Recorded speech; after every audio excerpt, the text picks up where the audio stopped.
1885년 4월 5일 청년 언더우드 선교사가 재물포항에 입항했을 때에 조선의 영적 상황은 절망적이었습니다. 예전에도 제가 이분의 시를 길게 인용을 했었는데요. 이분이 고백하셨던 그 시의 일부를 제가 한번 읽어보고 싶습니다. 오 주여, 지금은 아무것도 보이지 않습니다. 지금은 아무것도 보이지 않습니다. 보이는 것은 고집스럽게 얼룩진 어둠뿐입니다. 조선의 마음이 보이지 않습니다. 그리고 저희가 해야 할 일이 보이지 않습니다. 언더우드가 느꼈던 절망감이 조금 공감이 되십니까? 만약 우리가 언더우드였다면 얼마나 막막했을까요? 또한 그때 조선 땅에 하나님의 위대한 부흥이 임하는 것을 얼마나 사모했겠습니까? 그런데 한국교회 초대사를 자세하게 살펴보게 되면 인간이 생각하는 그때, 인간이 사모하는 그때를 넘어서서 미리 일하시는 하나님을 곳곳에서 찾아볼 수가 있습니다. 예를 들어서 서상륜, 서경조 형제를 통하 일하셨던 하나님의 일하심을 잠시 소개하고 싶습니다. 서상륜, 서경조, 어디서 많이 들어본 이름 같지 않습니까?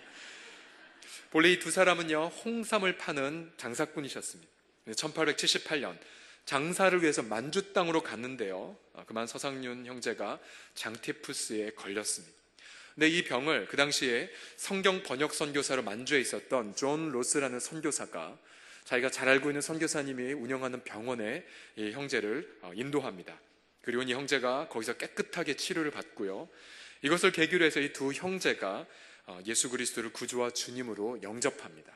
사진에서 보면 할아버지로 보였지만 이때 당시 만주 땅에 존 로스를 만났던 타이밍은 딱 20대였습니다. 지금 우리 여기 앉아있는 1청년부 혹은 2청년부의 나이대였습니다. 그리고 1879년 로스로부터 세례를 받았습니다. 그리고 로스를 도와서 한글로 성경을 번역하기 시작합니다. 그래서 1883년 로스의 그 임무를 받아서 이 두 사람은 전도인의 임무를 띠고 성경책을 이제 조선 땅으로 밀반입하고자 시도합니다. 그런데 안타깝게도 성경책을 갖고 있었던 이 서상륜 형제가 국경에서 발각이 되어버렸습니다. 대부분의 성경책을 다 빼앗겨 버렸고 감옥에 수감이 되었습니다. 그런데 감사하게도 그 감옥의 관리인이 이 두 사람이 먼 친척벌이 되시는 분이었습니다.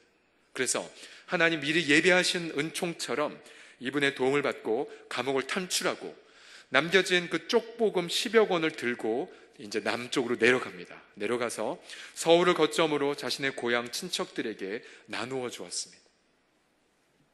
1884년 봄이 되었습니다. 서상륜 형제의 그 요청으로 6,000권 정도의 쪽복음이 제물포에 배달이 되었습니다. 그리고 이 6,000권의 성경을 받은 서상륜은 그 다음부터 본격적으로 한국 개신교의 요람이었던 저 황해도 장현의 솔레, 그리고 서울을 무대로 성경을 뿌리기 시작했습니다. 그리고 1884년 그의 친구 13명이 예수님을 믿고 세례를 받기를 원했고요, 1년 후에는 세례받기를 원하는 숫자가 무려 79명으로 불어나게 되었습니다. 자, 1883년 그리고 84년도에 이미 황해도의 이 솔레라는 곳에는 소래교회 예배당이, 소래교회가 있었습니다. 그리고 보면요, 다시 언더우드의 관점으로 돌아가 보시죠. 언더우드가 우리나라에 입국한 시점은 1885년이었습니다. 그리고 우리가 알고 있는 이 언더우드의 시를 이분이 읊은 것도 1885년 그 이후였었죠. 언더우드 입장에서 보면은 하나님, 지금은 아무것도 보이지 않습니다. 아무것도 보이지 않습니다. 조선의 마음이 보이지 않습니다. 저희가 해야 할 일이 보이지 않습니다라고 85년 이후에 언더우드는 고백했지만, 여러분 보십시오. 이미 하나님은 1879년 이미 언더우드가 입국하기 무려 6년 전부터 하나님은 만주 땅에서 이 일을 하고 계셨던 사실이죠. 그리고 언더우드가 85년도에 입국하고 나서 입국하는 그때에도, 이 절망의 시를 고백했었던 그때에도 이미 황해도에는 수십 명의 조선 크리스찬들이 모여서 예배를 드리고 있었다라는 건 사실이죠. 이 한국교회 초대교회에서 있었던 이 두 가지의 사건은 우리 가운데 굉장히 많은 것들을 시사합니다. 즉, 때로 우리 인간의 눈에는요, 정말 막막하고 절망스럽고 아직까지 하나님의 때가 도래하지 않았다고 여겨지지만, 그러나 그것은 나의 고백일 뿐 하나님의 그 일하심은 인간의 예상을 넘어서서 미리 예비하신 그 일하심의 그 측량할 수 없는 크심은 우리가 다 말로 표현할 수가 없음을 한국 초대교회사를 통하여 교훈을 얻을 수가 있습니다. 오늘 우리가 읽은 학계에서도 보면요, 이스라엘 백성들 아직도 때가 도래하지 않았다라고 생각했습니다. 우리 2절 말씀을 다시 한번 읽겠습니다. 2절 말씀 시작. 만군의 여호와가 이같이 말하여 이르노라.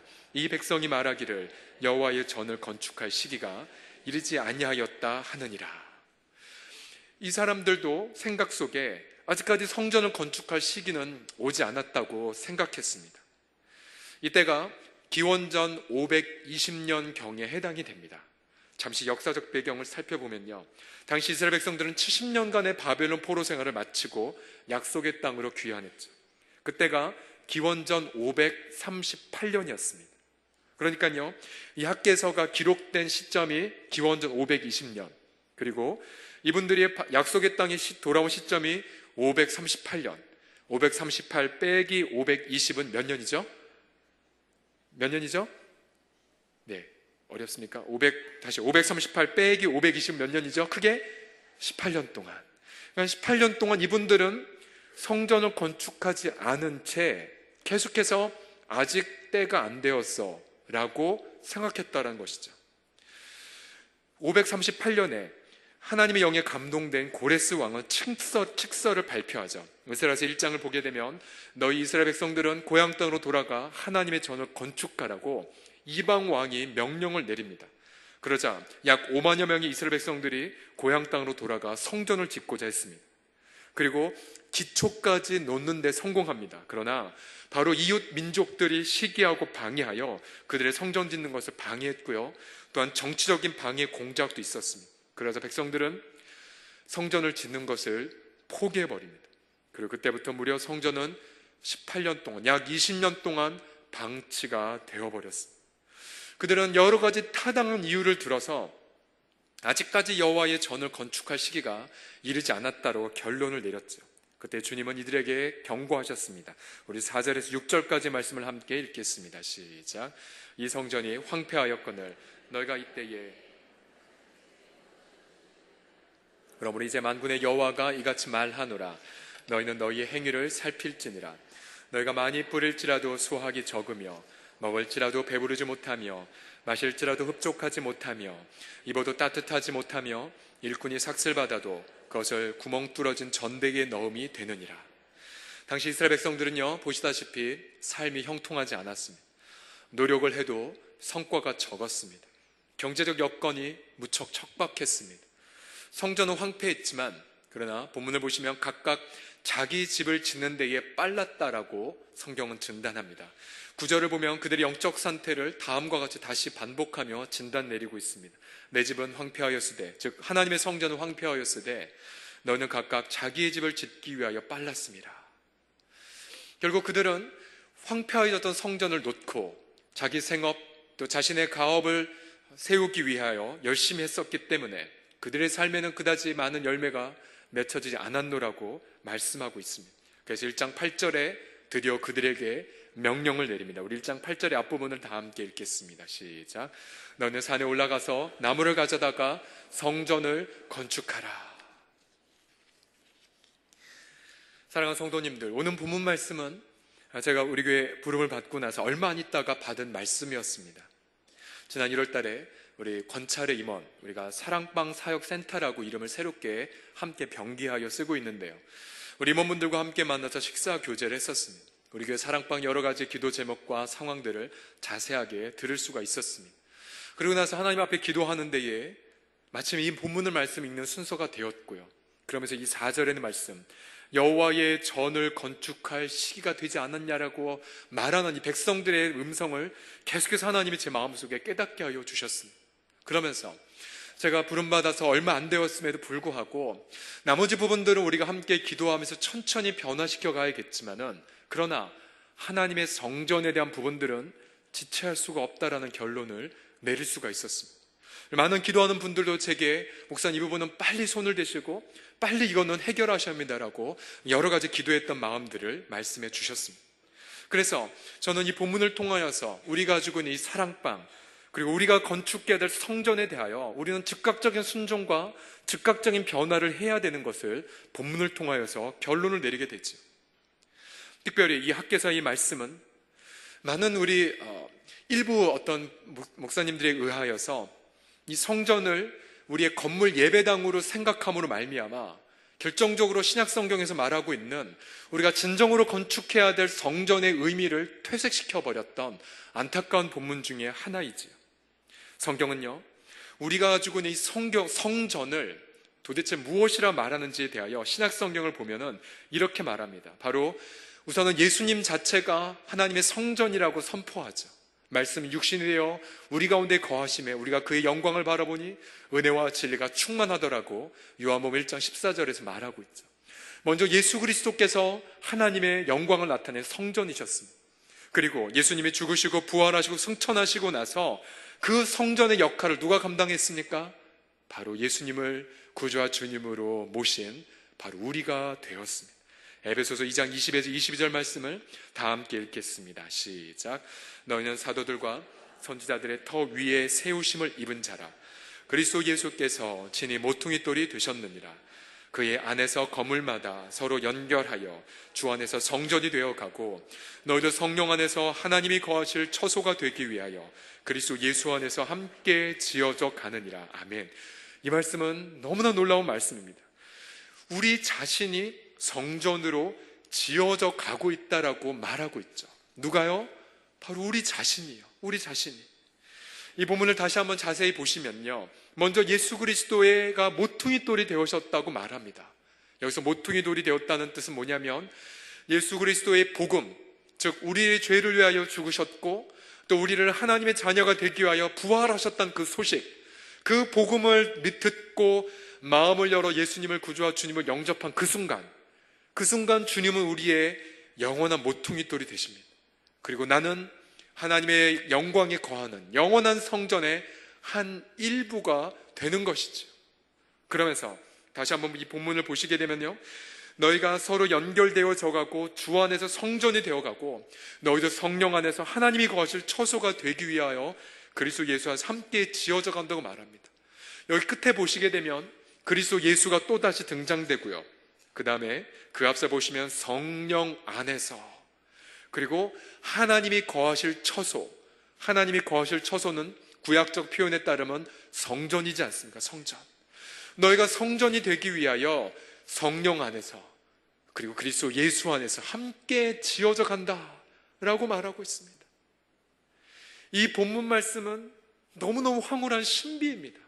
만약에 학계 선지자가 신약시대 때 예수 그리스도께서 오셨고 그리고 부활 승천하시고 나서 주님이 남겨두신 제자들을 통하여 오순절날 성령이 강림하였고 그리고 그를 통하여 아름다운 교회가 세워져 갔을 때에 바로 이들이 내가 너에게 예언했던 그 성전대로 말하였다면 아마 학계는 너무너무 감탄의 눈물을 흘렸을 것입니다. 우리 옆 사람의 얼굴을 보며 이렇게 축복합시다. 우리는 성전으로 세워져 가고 있습니다. 시작. 우리는 성전으로 세워져 가고 있습니다. 이거는요, 너무나 가슴 떨리는 고백입니다. 그것은 뭐냐면 성전은 무엇입니까? 바로 하나님이 거하시는 처소이죠. 하나님이 누구인지 보고 싶으면 성전에 가면 됩니다. 그리고 하나님의 기도 응답을 받고 싶으면 성전에 가면 되죠. 그럼 이 시대에는 어디로 가야 됩니까? 건물로 가야 됩니까? 그렇지 않습니다. 바로 두세 사람이 내 이름을 모인 곳에 나도 그들 중에 함께 있노라고 말씀하셨지요. 바로 성도들의 그 모임, 그곳이 바로 하나님의 성전이죠. 그래서 믿지 않는 사람들에게 우리의 모임을 보여주면서 바로 하나님이 어떠한 분인지 우리가 너희에게 보이길 원하노라. 우리가 서로 사랑하는 걸 너희가 보았지? 우리가 서로 겸손하게 서로 각각 나보다 남을 낮게 여기고 또 상처 입은 자들을 서로 싸매주고 위로해주고, 그럼 믿지 않는 사람들에게 담대하게 말할 수 있습니다. 바로 하나님은 이러한 분이라고, 우리 가운데에 거하신 분이라고 말할 수가 있죠. 또한 기도의 응답도 마찬가지이죠. 우리가 무엇이든지 주 앞에 기도할 때 하나님 응답해 주신다고 약속하셨기에 심지어 우리 믿지 않는 사람들의 기도 제목도 우리 사랑방 모임에 가져옵니다. 그리고 말합니다. 당신 교회는 안 다니지만 난 당신을 위해 기도하기 시작했다고. 그러면 놀라웠게도 믿지 않는 사람이지만 복음서를 보면 주님 반드시 나를 먼저 믿으라고 말하기 이전에 언제나 병을 먼저 고쳐주셨죠. 그리고 치유 사건을 통하여 계시된 예수 그리스도의 복음을 깨달았을 때에 드디어 네가 나를 믿느냐라고 말씀하셨듯이 믿지 않는 사람들의 기도 제목을 가지고 우리가 기도할 때에 그들은요 놀랍게도 기도 응답을 체험합니다. 그러면서 아니 당신 사랑방 교회에서 나를 위해 기도했더니 내 자녀 문제가 해결되었다고, 하나님이 살아계신가 보다고, 하나님이. 그래서 세상 사람들은 우리의 성도의 교제, 성도들의 모임을 통하여 하나님의 누구신지를 체험하고요, 그리고 하나님의 능력을 보기 시작하는 것이죠. 그것이 바로 우리가 앞으로 나아가야 될 보이지 않는 성전에 대한 이상이고, 하나님이 우리 가운데 이 땅 가운데 회복하기를 원하시는 바로 교회의 본질이 됨을 믿으시기 바랍니다. 우리 다시 한번 옆 사람이 이렇게 말하겠습니다. 당신 때문에 하나님이 어떠한 분인지 보일 수 있습니다. 시작. 당신 때문에 하나님이 어떠한 분인지 보일 수가 있습니다. 이 시대는 교회가 교회의 본질을 잃어버리고 있기 때문에 사람들이 더 이상 예수 그리스도의 복음을 받아들이지 않는 안타까운 시대이죠. 오히려 교회 때문에 예수님의 이름이 짓밟혀지는 고통스러운 시대에 살고 있습니다. 이번 주에도 한 일간 언론지에 대문짝만하게 정말로 안타까운 그런 기사가 뜨지 않았습니다. 더 이상 우리는 언론을 보고 싶지가 않습니다. 언론도 우리 안타까운 치부를 다 잘 알고 있습니다. 저는 그 배후에 두 가지 요인이 있다고 생각합니다. 하나는 물론 사단이 있겠죠. 어떻게든 교회를 흔들어서 하나님의 이름을 땅에 떠오르게 한 교회 사단의 음모. 그러나 여러분, 사단은요 전능한 존재가 아닙니다. 때로는 우리가 잘못했고, 때로는 우리가 정직성을 놓쳤고 순결을 잃어버렸을 때에 나의 죄 때문에 그렇게 이방인들에게 공격을 당한다면 그것은요 더 이상 사단 탓을 해서는 안 됩니다. 탓하기 전에 먼저 우리가 잃어버렸던 순결, 우리가 잃어버렸던 정직의 가치들을 놓고 목 놓아 회개해야 되겠죠. 처음에 우리가 심야 기도에 모였을 때에 우리 하나님, 우리 홍성교회만을 위해 기도하는 교회로 부르진 않으셨다고 함께 나누었습니다. 저와 여러분들이 내가 개인적으로 기도의 줄이 확 터지는 걸 경험하고 싶으시면요, 먼저 여러분들 우리 교회에서 기도하시면 안 됩니다. 먼저 한국교회를 위해서 기도하셔야 됩니다. 저 오늘 새벽에도 그걸 체험했었습니다. 늘 익숙한 듯이 제 기도의 대상자, 우선은 원로 목사님과 사모님, 사모님이 좀 허리가 좀 좋지 않으셔서 기도 제목 계속 있는데요, 원로 목사님, 사모님, 또 우리 장로님들, 부목사님도 계속 기도를 하는데 오늘따라서 주님께서 계속 그 기도보다는 먼저 한국교회를 놓고 기도할 것을 계속 강하게 원하셨습니다. 그래서 하나님이 원하신 기도의 순서를 쫓아서 하나님 먼저 한국교회, 지금 고통하는 교회, 그리고 언론에 오르내리고 있는 교회들, 그리고 북한에 있는 교회들, 북한에 있는 지하교회들, 선교사님들, 그러고 나서 다른 한국교회를 놓고 기도하고 나서, 그리고 나서 우리 교회로 와서 놓고 기도했을 때에 더 강력하게 기도 사역을 할 수 있던 것을 체험할 수가 있었습니다. 우리 홍성교회의 부르심은 절대 우리 교회만에 갇혀있지 않습니다. 저와 여러분 안에 지난 55년 동안 하나님이 준비하셨던 그 영성과 땀방울과 핏방울은요 나누기 위해 존재하죠. 무엇을 나누기 위해서요? 우리가 우리 지역사회에 그냥 그저 랜드마크가 되는 것이 아니라 한국교회가 온전히 함께 거룩을 회복하고 한국교회가 함께 본질을 회복하여서 이 세상 사람들에게 하나님이 누구인지를 보이기 위한 그 사명을 감당하기 위하여 저와 여러분을 이 밤에 기도의 용사로 불러주신 것을 믿습니다. 그렇다면 우리는 이 본문을 통하여서 또 우리 사랑방 개강을 앞두고 함께 기도하기 위해 우리 온 전성도가 함께 모인 이 자리에서 특별히 본 말씀 붙들고, 그럼 하나님 성전을 건축할 시기가 이미 됐노라고 말씀하고 계시는데 어떻게 해야 됩니까? 라고 본문에서 말씀을 듣고자 합니다. 특별히 우리가 앞으로 가야 할 길은 멀지만, 그러나 주는 본문 말씀을 통하여서 특별히 우리 가운데의 위로와 축복의 말씀을 전해주십니다. 저는 학기 말씀을 1장과 2장을 묵상하면서 이런 기가 막힌 말씀들이 숨어 있다니, 우리 사랑방 이 자리에 오신 분들에게만 비밀로 해야겠다는 생각을 굳게 하게 되었습니다. 저는 본문 말씀에 이러한 질문을 얻게 되었습니다. 첫 번째로, 보이지 않는 성전을 건축하려는 자에게 부어주시는 하나님의 기가 막힌 달콤한 축복이 있습니다. 첫 번째로 무엇이냐면 하나님의 임재를 약속하십니다. 하나님의 임재. 우리 학교에서 2장 5절 말씀을 다 함께 읽겠습니다. 시작. 너희가 애굽에서 나올 때에 내가 너희와 언약한 말과 너희는 두려워하지 말지어다. 아멘. 하나님께서는요 황폐했던 성전을 다시 건축하려는 백성들에게 커다란 위로와 격려의 메시지를 주셨습니다. 그것은 바로 하나님의 임재의 축복이었습니다. 하나님의 임재의 축복. 내가 너희와 함께 할 것이니 너희 두려워하지 말라. 하나님의 임재. 다시 이 본문을 보면 이 하나님의 임재는 두 가지의 형태로 제공됩니다. 첫 번째로는 내가 너희와 언약한 말. 또 한 가지는 나의 영. 즉 말씀과 성령이 계속하여 너희 가운데에 머물러 있다. 그러니 두려워하지 말라 라고 약속하고 있지요. 특별히 이 앞에 보시면 애굽에서 나올 때에 내가 너희와 언약한 말이 머물러 있노라고 말하고 있습니다. 애굽에서 나올 때에 우리가 지금 읽고 있는 맥천신 성경 통도표가 이제 출애굽기를 들어가고 있지 않습니까? 얼마나 많은 백성들이, 이스라엘 백성들이 오랫동안 출애굽을 하고 싶은데 방해를 받았습니까? 그런데 그토록 심한 방해 속에서 오히려 바로 왕의 강팍한 마음, 그리고 심한 방해 속에서 오히려 하나님은 10가지의 기적을 그 애굽 땅 가운데에, 그리고 이스라엘 백성들 목전에 보여주셨지. 그래서 마침내 10가지의 기적을 통하여 400년간의 노예 생활이 자유케 되었습니다. 마찬가지입니다. 우리가 이 세상의 소망이 되는 보이지 않는 성전을 세우고자 할 때에, 그리고 우리 사랑방교회를 건강하게 세우고자 할 때에, 여러분 그건 쉬운 일이 아닙니다. 쉬운 일 아니에요. 우리 내면에 있는 죄성과 싸워야 되고요. 그리고 혹시나 우리 사랑방교회 역사하고 있을 갈등과도 싸워야 되고요. 때로는 사단이 가끔씩 태클을 걸기도 하고요. 여러 가지 어려운 부분들이 많이 있습니다. 혹은 나의 경제적인 압박, 그리고 나의 삶의 척박함, 나 혼자 돌아보기도 힘든데 무슨 내가 다른 이웃을 돌아보려라고 하는 마음의 어려움들, 여러 가지 어려운 부분이 당연히 있지요. 그러나 여러분들, 이스라엘 백성들이 애굽 땅에서 10가지의 기적을 목도하며 마침내 홍해가 갈라지는 전무후무한 기적을 체험하였던 것처럼 우리 성도님들, 우리가 사랑방교회를 건강하게 세워갈 때에 닥치는 어려움은 오히려 하나님의 위대한 기적을 체험하는 무대밖에 될 수 없음을 믿으시기 바랍니다. 우리가 어려움을 겪을수록 기적은 더욱더 커지게 될 것입니다. 우리 저 옆 사람이 이렇게 축복하겠습니다. 어려울수록 기적은 더욱 커질 것입니다. 시작. 어려울수록 기적은 더욱 커질 것입니다. 아멘. 따라서 우리 모든 섬김이들, 또 이 자리에 함께 동일한 마음으로 오신 모든 사랑방 식구들께서는 날마다 말씀과 성령으로 사셔야 됩니다.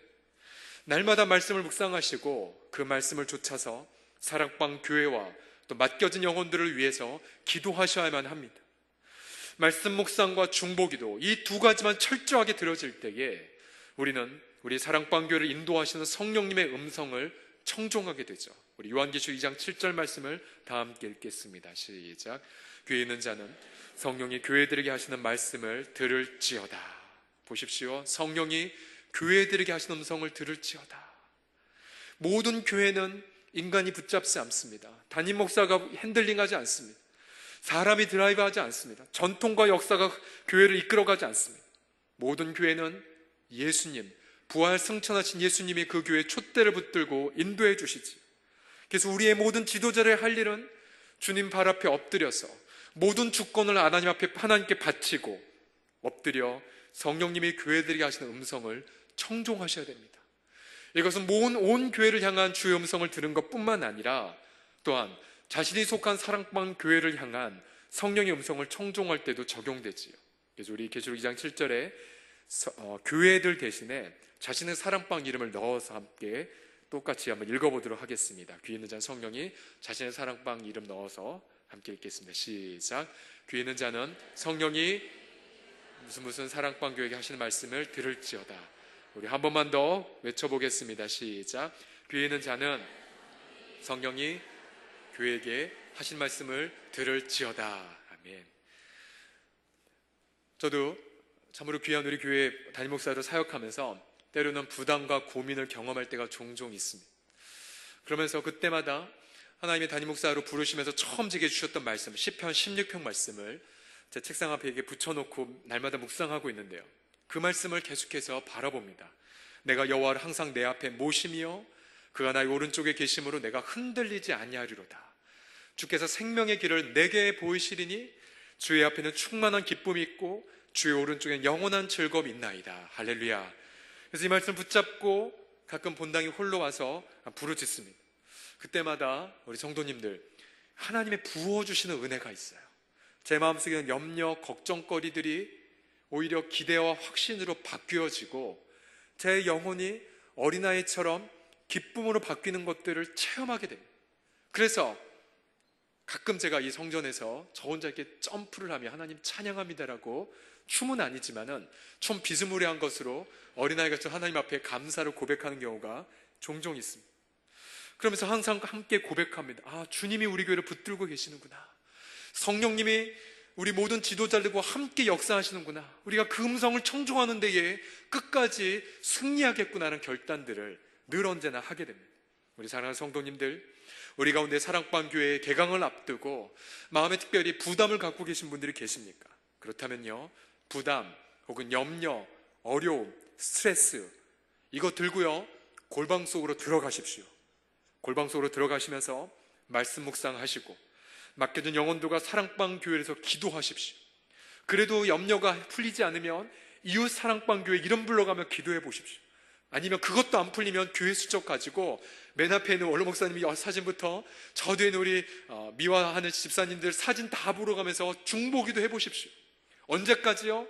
사랑방 교회를 섬기기 직전에 마음의 모든 부담, 스트레스, 염려가 다 떠나갈 때까지. 목사님 잘 안 되는데요? 그러면 골방에서 나오지 마십시오. 우리 청년들이, 그 혈기왕성한 청년들이 무려 5끼나 금식하면서 엄청난 기도응답들을 많이 받았거든요. 청년들이 5끼 금식했는데 우리 장년부들은 얼마나 더 금식을 더 오래 할 수 있을까요? 갑자기 부담되는 얼굴들이 지금. 골방에서 나오지 마십시오. 그리고 하나님 앞에 엎드리십시오. 내 영혼의 자유함 임할 때까지, 기쁨 임할 때까지, 평안함 임할 때까지, 그때 바로 그때에 그 하나님의 주신 평강과 기쁨을 가지고 우리 사랑방 식구들과 함께 예배하며 삶을 나눌 때에 바로 그곳에 하나님의 위대한 하나님의 임재가 임하게 하실 줄을 믿습니다.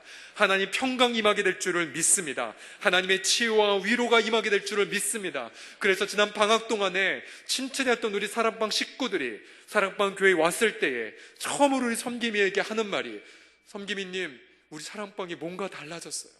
뭔가 제 마음이 따스해지고 왠지 그냥 눈물이 나요. 그리고 왠지 찬양이 흘러나와요. 그러면서 그곳에서 하나님의 위대한 임재를 체험하는 그런 놀라운 소식들이 여기저기서 다 들리시기를 주님의 이름으로 축원합니다. 보이지 않는 성전을 건축하려는 자에게 부어주신 하나님의 선물은요, 두 번째로 열정을 부어주십니다. 열정. 학교에서 전체를 보게 되면 하나님은 성전을 건축하는 백성들에게 놀라운 하늘 자원들을 부어주십니다. 여기서 하늘 자원이란 이 땅의 것이 아니라 하나님에게 속한 아주 보이지 않는 신령한 것들을 부어주십니다. 그 중에 하나가 바로 열정입니다. 우리 1장 14절 말씀을 다 함께 읽겠습니다. 시작. 여호와께서 스알델의 아들 유다 총독 대제사장 여호수아의 아들 대제사 마음과 남은 모든 백성의 마음을 감동시키심에 그들이 와서 만군의 여호와 그들의 하나님의 전 공사를 하였으니, 그들은 앞서 말씀드렸지만 18년 동안 성전 건축을 손 놓고 있었습니다. 하나님께서 그들에게 말씀하셨고 그들이 순종하고자 할 때에 하나님이여 그들 마음속에 열정을 부어주셨습니다. 여기서 본문에서 말한 감동시킴에라는 이 단어는 쉽게 말하면 열정을 성령을 통하여 불어넣어 주셨다라는 뜻입니다. 더군다나 이 본문을 보시면 제사장 한 사람에게만 열정을 부어주지 않으셨습니다. 제사장, 그리고 스룹바벨이라는 총독, 그리고 백성의 모든 남은 백성들 모두에게도 열정을 불어넣어 주셨습니다. 그래서 이들이 한 마음으로 이 성전을 건축하는 데에 일어나게 되었다는 사실이죠. 그렇습니다. 우리가 성전을 건축하고자 했을 때에 때로는 우리 섬기미님들의 마음속에 외로움이 들 때가 있습니다. 이렇게 나만 홀로 시간 내고, 때로는 우리 섬김이 멤버들이 자신의 집을 오픈하지 않아서 정말 오랫동안 우리 집만 오픈하는 수고를 경험할 때가 있지 않습니까? 그 영적인 고독함, 영적인 외로움들.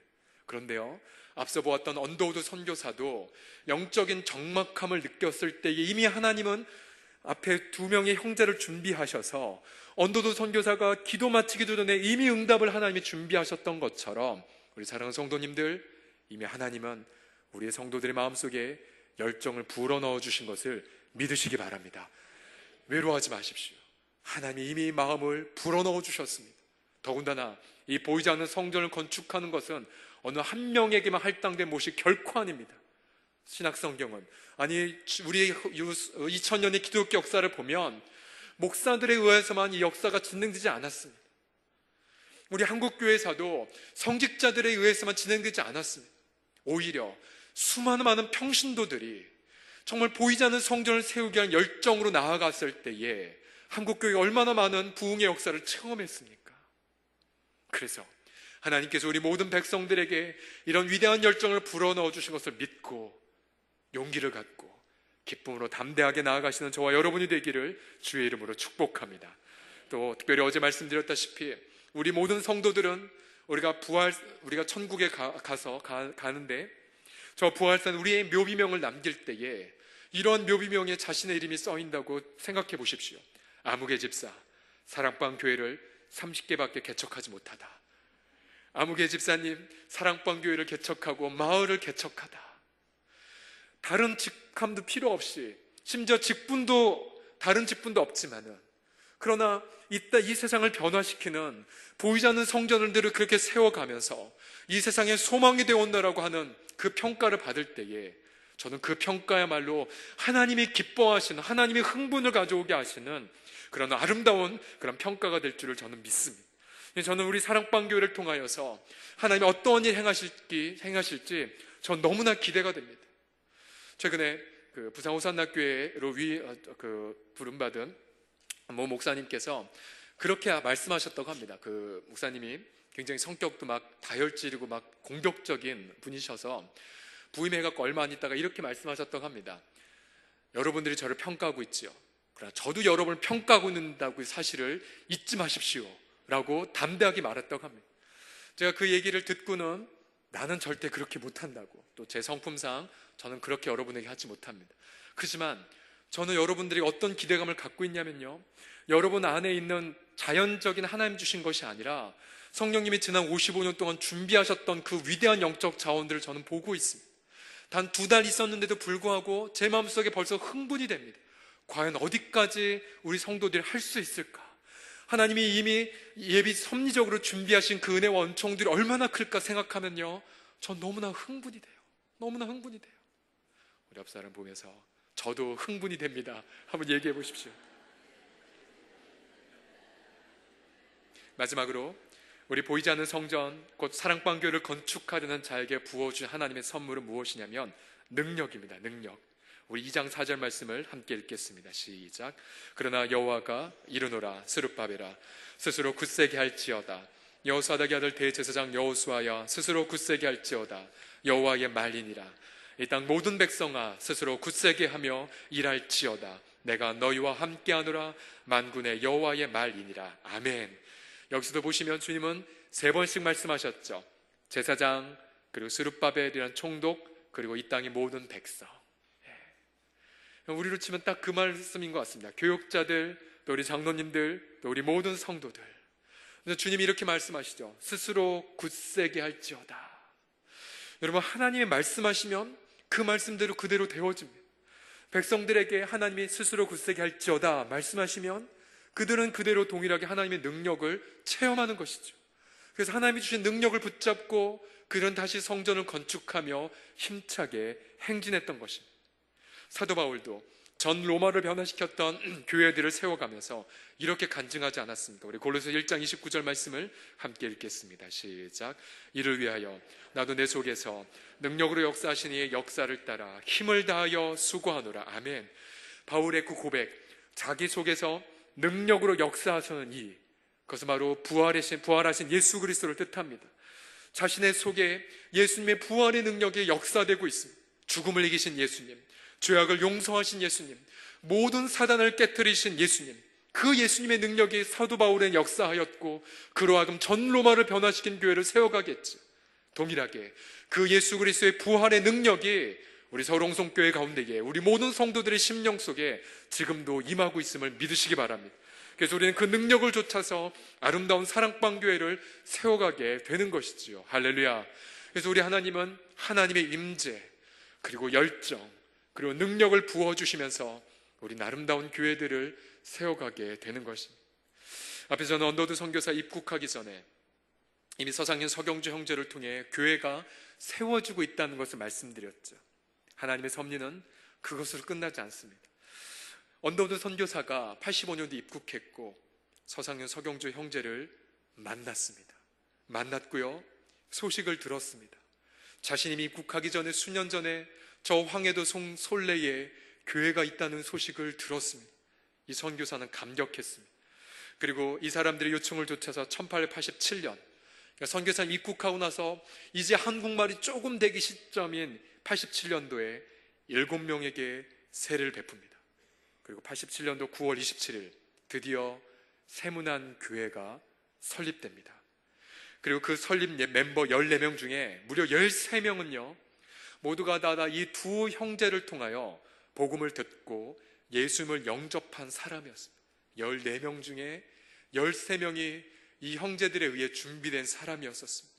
그리고 그날 저녁에 만주에서 이 형제들을 만나 복음을 증거했던 존 로스 선교사가 드디어 입국을 허락받고 함께 그 개청 예배에 함께 참석합니다. 존 로스의 눈에는 눈물이 한없이 흐르고 있었습니다. 그 눈물 속에는 하나님의 은혜에 대한 감격의 눈물, 그리고 자신의 뿌렸던 이 씨앗들이 이렇게 열매를 맺는가에 대한 감동의 눈물, 또 한 가지 눈물이 있었습니다. 그것은 존 로스가 만주에서 서상현 서경주를 만났던 그 시점은 이 선교사님은 인생 가운데 가장 힘든 시기를 보내고 있었거든요. 그것은 아내가 첫 아이를 출산하다가 갑자기 세상을 떠나고 홀로 만주 땅에 있었던 시기였었습니다. 고통의 시절, 원망으로 보낼 수밖에 없었던 이 시절. 근데 그 고통의 시절에 이 선교사님이 이 두 형제에게 복음을 전했고 성경을 인내하며 번역했고, 그리고 마침내 성경을 통하여 위대한 한국교회의 그 위대한 황홀한 탄생을 이 선교사님의 눈으로 목도하게 되었던 것입니다. 세문안 설립 그 다음 주일날 서상현 서경정제는 장로로 피택이 되었고요, 그해 12월 7일 역사적인 성찬식이 세문안 교회에서 열립니다. 그리고 후에 그 서경주 장로는 한국 최초의 목사 7명 중에 한 사람이 되었습니다. 우리 사랑하는 성도님들, 우린 더 이상 미룰 수가 없습니다. 하나님 말씀하십니다. 성전을 건축할 때가 되었다고, 이미 되었다고. 하나님의 임재의 선물을 부어주시기 위해 우리 주님 마치 저 짙은 먹구름이 조그만 시간이 지나면 폭우를 이 땅, 마른 땅 안에 쏟아 부으는 것처럼 하나님 임재의 선물을 부어주기를 원하십니다. 우리 아버지 하나님의 그 열정 그리고 능력을 예수 안에서 부어주기를 원하십니다. 이 시대는 하나님의 영광과 하나님의 거룩함을 드러내는 교회를 목 놓아 열망합니다. 신문지상에 있는 그 수많은 비난의 어조의 배후에는 이런 음성이 들리지 않습니까? 제발 교회가 교회다워 달라고, 우리가 정말 이 안 믿는 이 어둠의 세상 속에서 하나님의 영광 좀 보고 싶다고, 너희가 아니면 누가 우리에게 하나님의 영광을 보일 수가 있겠냐고. 여러분, 그 보이지 않는 외침이 들리지 않습니까? 그래서 이 시대 사람들에게 우리를 통하여서 하나님은 살아계시다고, 하나님은 영광이 가득하시다고, 하나님의 거룩을 우리가 보일 수 있지 않겠습니까? 전 다시 한번 언더우드 선교사님의 기도문을 낭독하고 싶습니다. 그러나 주님, 순종하겠습니다. 겸손하게 순종할 때 주께서 일을 시작하시고 그 하시는 일을 통해 우리들의 영적인 눈이 볼 수 있는 날이 있을 줄 믿나이다. 함께 머리 숙여 기도하겠습니다.